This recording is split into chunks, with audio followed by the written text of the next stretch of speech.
You're listening to a podcast by the Center for Action and Contemplation. To learn more, visit cac.org. Hey everybody, this is Jacqui Lewis, and this is a special mini-series of Love Period, in which we're focusing on Black History Month. Of course, you and I know that Black history is American history, but my guests are going to bring special perspectives about what it means to be Black in America in these days. And I hope you enjoy these conversations. Shaka Senghor, thank you so much for joining me today on Love Period. How are you today? I'm great. Thank you so much for having me. I'm really excited to be here and to be back in discussion with you. I feel good about that. It was so good to talk with you the other day. It felt like it was the other day. Who knows when it was or when people will hear it. But yeah. Your new book is out. I said to you in the kind of style of James Baldwin and Ta-Nehisi Coates, this book, this Letters to Your Sons, Jay and Sekou. Do I have that right? Yeah, absolutely. And thank you. That's such high praise to be mentioned amongst those literary titans, especially during Black History Month. So thank you so much for that. Shaka, I've been thinking a lot about Black history and Black future and the particularities, that shape us. And I wonder if you would tell my audience a bit about your story that puts you in the place to have this book in the world and why it was so important to write Letters to Your Sons. I'm so deeply moved by the book. I just wonder if you could talk about that a bit. Yeah, well, thank you so much. I mean, I have two sons. My oldest son, Jay, is 30 years old. Jay was born 6 months after I was arrested, and he grew up for the 19 years I was incarcerated. And when I was released, I had another son, Sekou, who's now 10 years old, who lives here with me in LA and who I have the wonderful opportunity to raise, in real time. And the way that they inspired the book really just came from the mentoring work I've done over the years, where I'm reaching out to different young people throughout the country and just thinking about the narratives around Black boys and Black men and dads in general and sons in general. And I believe that, this book afforded me the opportunity to really expand the narrative about what it means to be a father during these perilous times. My father was born in Meridian, Mississippi. He's 87 years old. And, I'll see him next week. As we're speaking, I'll see him next week. And I didn't get to travel for Christmas because of COVID. And my dad left his Christmas tree up, Shaka. So that when I see him in February, we'll have Christmas. Oh, I love it. He's a Mississippi-raised Black man. He would say, I'm black, who's over my life shown such humanity, warmth, gentleness, tenderness, vulnerability, but also sometimes his teeth, right? Just sometimes, I'm mad and I'm mad at the world and I'm a lion type dad, really wanting to raise you, protect you. How did your dad shape you? What's the dad in you, Shaka, shaping your boys? That's a great question. My dad is, a really interesting man. He grew up, my dad went to the Air Force when he was 17 years old. And when he got out of Air Force, he met my mother, who had 3 children at the time. And my dad took on the responsibility of raising those 3 children. And then they had 3 children, which was myself and my 2 younger sisters. And, once their marriage dissolved, my dad remarried to my bonus mom. And that came with, 3 more siblings. So my dad has been instrumental in raising a total of 9 siblings. And the way that looks is like my dad is like a really thoughtful man. He's really thoughtful. He's the type of man that takes accountability and responsibility serious. And one of the things that I love and respect is that in his less than stellar moments, he was always willing to stand in the truth of those moments and to apologize when necessary and to lean in when needed. And, I think those things definitely have played an impact in my life. I consider myself pretty thoughtful. I'm a caretaker of many. And a lot of that, even my mentoring work is inspired by my dad. My dad is that black man in the neighborhood who talks to everybody. All my homies that I grew up with, my siblings grew up with, they all have my father's phone number, so, he's reliable. I think that characteristic is something that's really important to me as a father. And as I think about, how I'm shaping, and influencing my sons' lives, I think it's just really about standing in my truth, being honest about who I am, about what life is, but also being intentional about nurturing. A lot of times we don't think of dads as anything more than protectors and providers, but the reality is we're also we're guides, we're life coaches, we're nurturers. So I do all the things that a parent of any gender would do. I cook his meals, I fold his clothes, I tuck him in at night, and when I'm by his bedside in those moments when he's not feeling well. And I'm just a dad at the end of the day. I wear many titles in my public life and in my professional life. But at the end of the day, when I come home or, we're settled in for the day, like I'm just dad, and that's what's really important to me, is to create that space where, my son can, receive affection and be affectionate, and to just know that my presence is more than just protecting him. It's also to have fun. It's also to, be a partner in whatever adventure he's on. And, I think a lot of that is inspired by my dad. My dad was in the Air Force too, Shaka. Where was your dad stationed? So he was his main Air Force base was in Michigan at Selfridge, and suburb outside of Detroit. We were in Kincheloe Air Force Base. Yeah, my dad Sault Ste. Marie. Yeah, over the bridge. Yeah, my dad was up there as well before, with all that snow. Oh my God, with snow taller than your house. Snow. Yeah.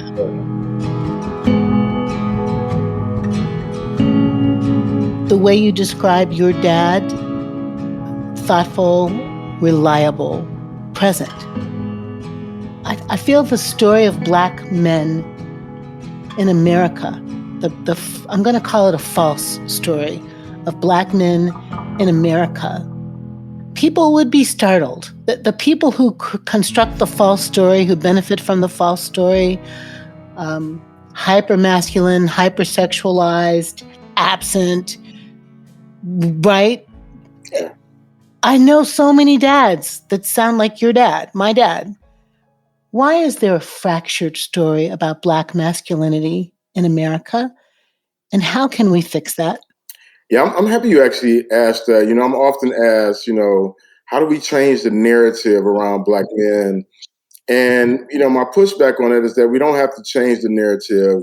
We really have to expand the narrative to include all of who we are.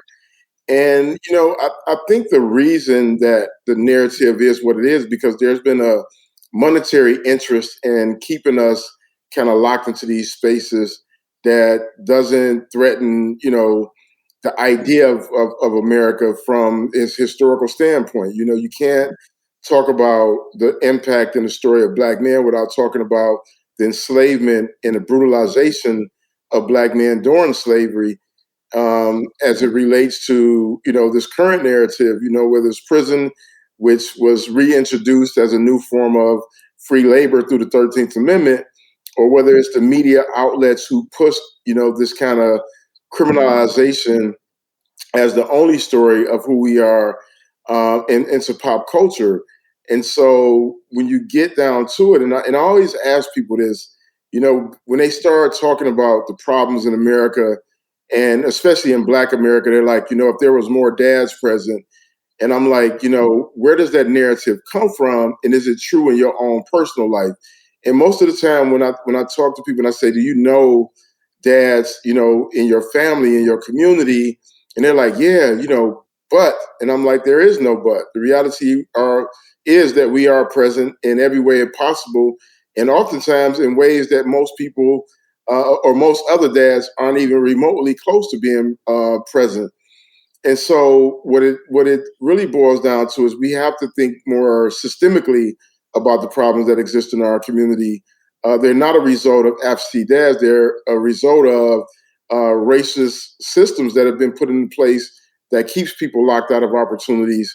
And, when you think about what that does to a family, we can see it mirrored in our community where there's so many different attempts to disempower dads, to remove dads from the household, to weaponize children against dads. And so, the other part of it is we're not often telling our own stories. And as long as other people are telling our stories, they'll filter it through whatever lens works for them. Yeah. Mic drop on that. What do Jay and Sekou read? How are they feeling about banned books? Yeah, that's a great question. I mean, Jay is an adult now. He's 30 years old.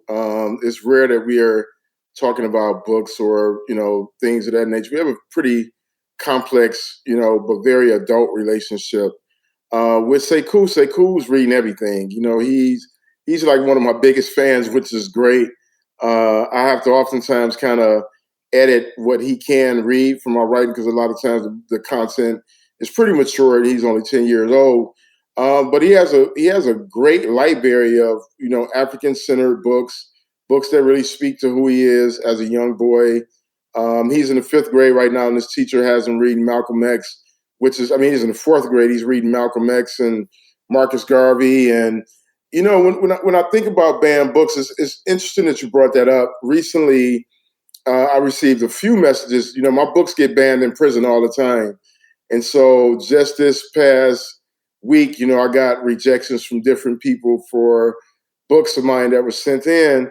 And it really flies in the face of the First Amendment. This idea that we are pulling literature out of schools that really speaks to the history of America or speaks to things that, makes particularly white political America uncomfortable is really sad. It's like you're trying to sanitize history and you just can't do it.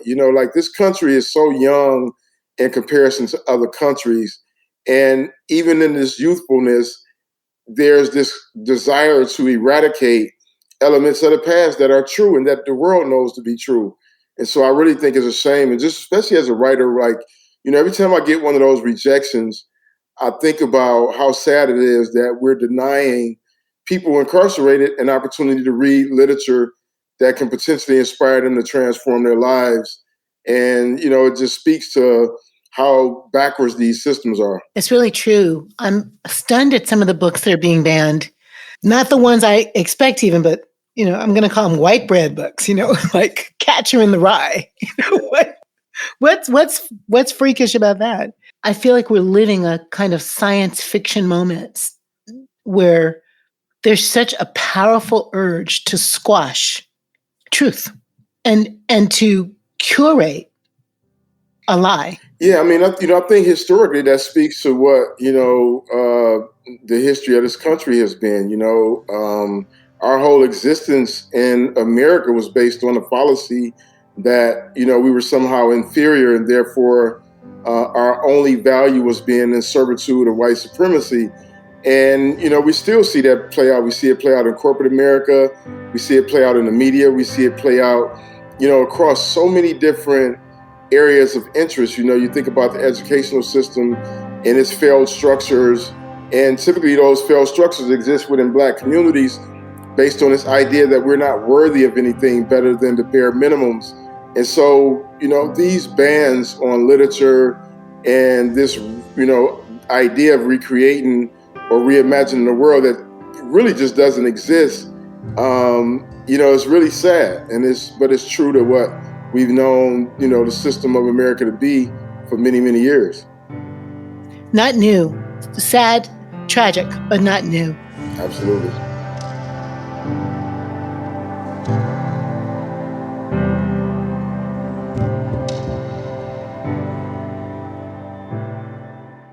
Many of us feel increasing anger at injustice, violence, and indifference in our world today. Join us March 14th for What Do I Do with My Anger? an online gathering featuring Richard Rohr and Brian McLaren. Learn ways of transforming anger into loving action, inspired by Father Richard's new book, The Tears of Things. Register today at cac.org/anger. That's cac.org/ANGER.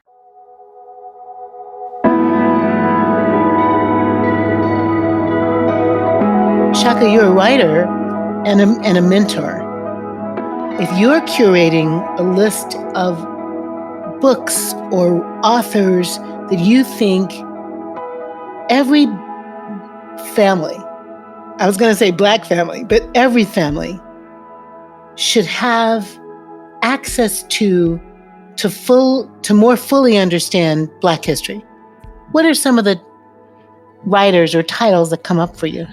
Thank you for asking that. So I would probably say, Dr. Chancellor Williams, Destruction of Black Civilization, Dr. Ben Jacquin's Black Men of the Now, obviously Malcolm X's autobiography, the autobiography of Assata Shakur, the writings of George Jackson's Soledad Brothers, the letters he exchanged with Angela Davis, I think are brilliant. I think my latest book fits within the scope of high-level informative about the realities of Black people in America. And it's one that I really invite and welcome, people from every culture to read, because I think it really speaks to the honest experience that we have, and not just kind of an idea of what we have, but these are, these letters are through my lived experience. So, those are just some of the books, anything that came out of the Harlem Renaissance, brilliant writers, Gloria Naylor, Zora Neale Hurston, other writers, Maya Angelou, her work is just incredibly inspiring. So I would highly recommend that they read all those. And I think they just banned I Know Why the Caged Bird Sings, which is ridiculous. Banned that and The Bluest Eye. You banned Toni Morrison. That's insane. You can't ban Toni? Yeah. Yeah, right. Where else are you finding resources? I mean, art, film, music. What other kinds of resources would you share as to listeners who are thinking, I need to know more, want to know more history, have a stronger sense of the Black story and the Black experience in America? Yeah, one of my favorite films, 13th, I think is just a great, most of Ava DuVernay's work in general speaks to a lot of the issues we are faced with, but I would say 13th is a great film. I don't get a chance to watch as much TV. I'm more of a documentary person. But I think, just there's tons of great documentaries out there, tons of films, obviously, as I mentioned, the 13th is just an incredible film. And even though it focuses on the criminal justice system, I think it speaks more broadly to the history in America. So I think that's just a great film. And the 4-part mini series that she did on the Exonerated Five, I thought that show was so important and really speaks to all of the things that we're, constantly confronted with. In terms of music, Nas is one of my favorite artists. I think he always has something relevant to add to the conversation and speaks upon things that, really helps people understand historically how we got here. I love Nas. I love her movie, When They See Us, right? When They See Us, yeah. Mm-hmm. Let us say the name Anjanou Ellis. Yeah. In that movie, and King Richard, so many beautiful pieces. What are you hoping for, Shaka, as your book finds its way into our consciousness in this year, 2022, on the way to midterms? What are you hoping our Black stories can add to the American fabric, redeem the American fabric, change the American fabric?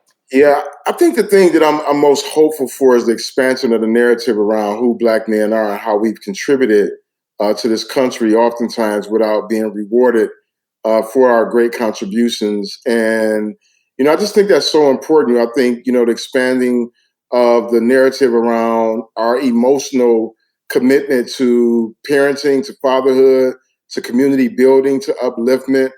I really want to see a more asset-oriented framing of our stories.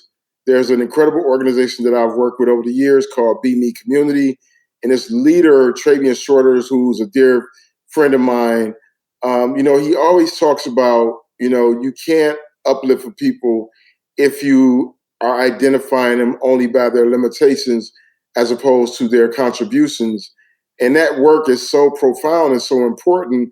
And my hopes is that my book will continue to contribute to that conversation that helps people see the fullness of our humanity, helps people really understand who we are as dads, who we are as community members, as leaders, and, even just our everyday mundane existence.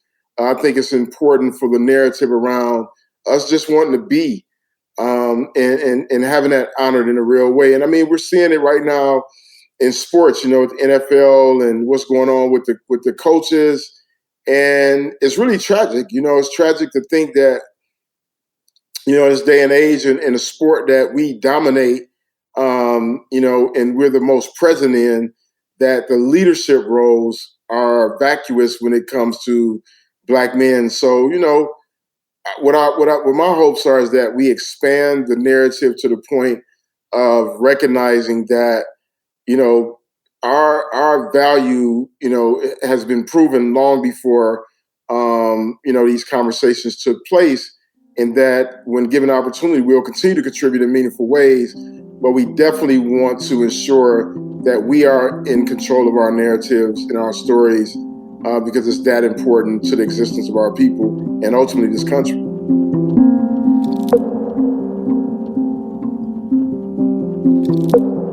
I've got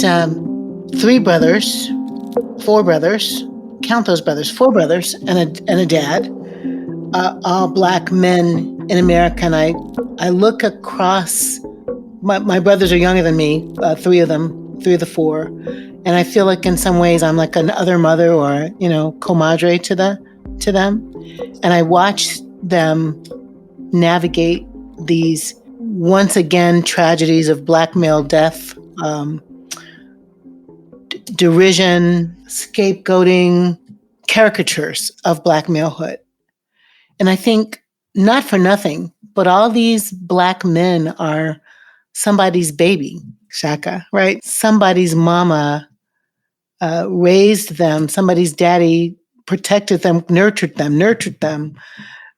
Cool hand on the forehead when there's a fever, as the picture I had in my mind with you and your sons.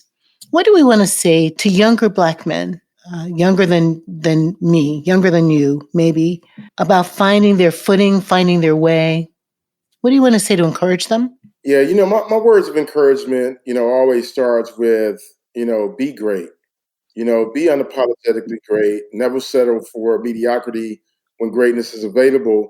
And that greatness is already embedded in your DNA. In 2019, I went to Ghana, took a trip to Ghana where I was spent 13 days. And I remember being in one of the slave dungeons and, standing there on this calcified DNA, which was the fluids from our ancestors who were forced to, relieve themselves in that environment, who shed tears in that environment, lost blood in that environment, and it's calcified into the floor.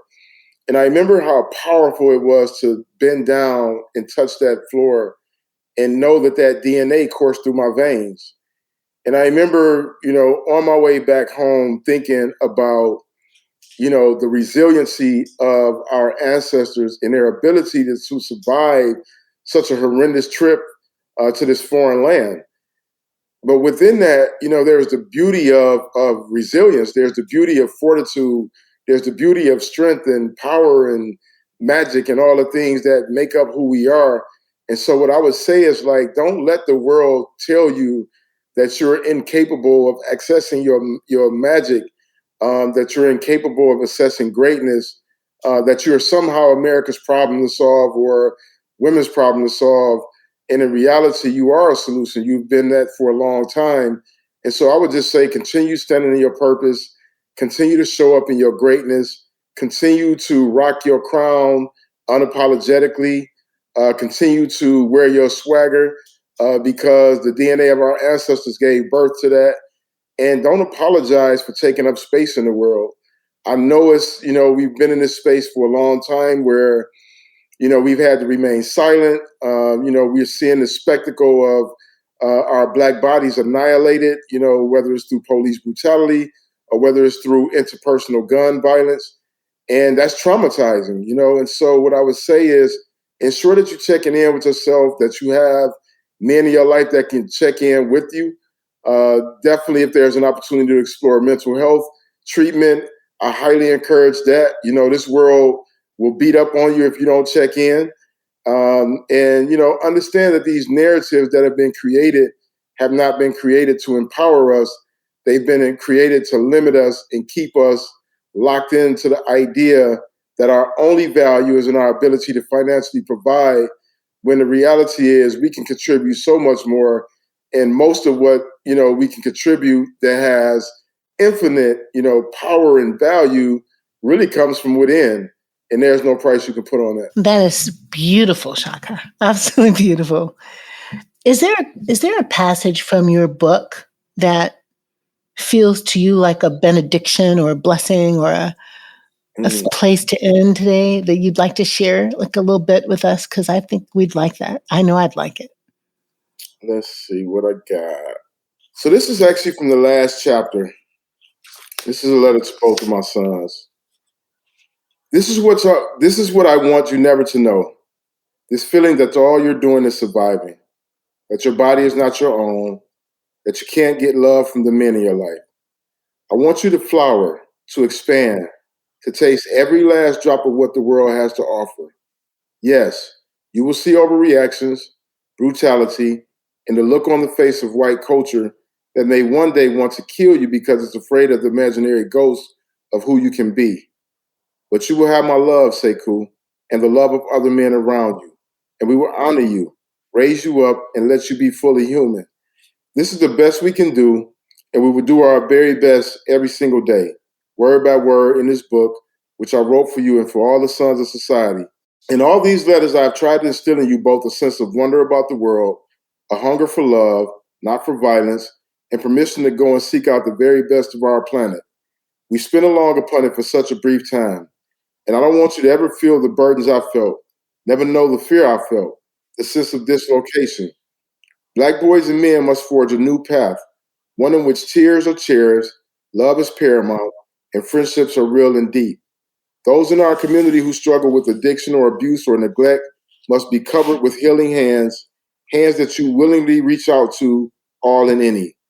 I lost 20 years to a system that thought I was irredeemable, but somehow through literature and letters and words, I was able to find a way out of the darkness into the light of this past decade.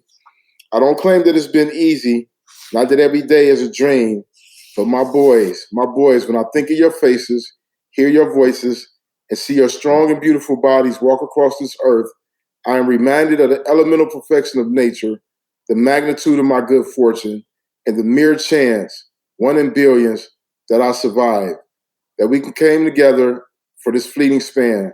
Isn't that enough? Let us make it enough. Every second that we breathe is shared in magical air. Dad. Oh, beautiful. Oh my goodness. Thank you so much. Yeah, thank you, Shaka. For inviting me and for having me. Truly honored to be here. Thank you so much. Let me ask you just two quick ending questions that we try to do. What do you know for sure about love? What do you know for sure about love? What I know for sure about love is it truly is the most incredible healing, nurturing, and inspiring emotion we can have. Is truly our power, and in most cases is our superpower. Superpower, yes. And when I say fierce love, what comes up?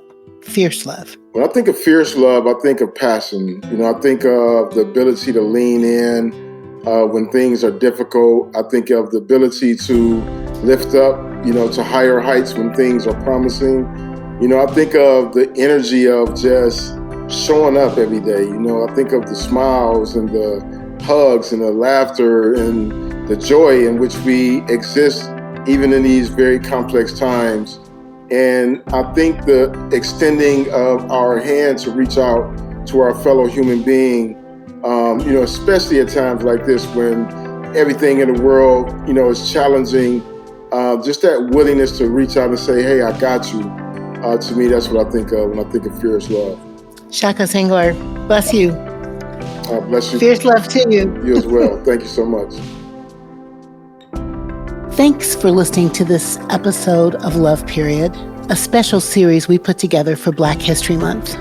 As an African-American woman who grew up in this nation, I think about the poet James Weldon Johnson, who says about my people, we have come over a way that with tears has been watered.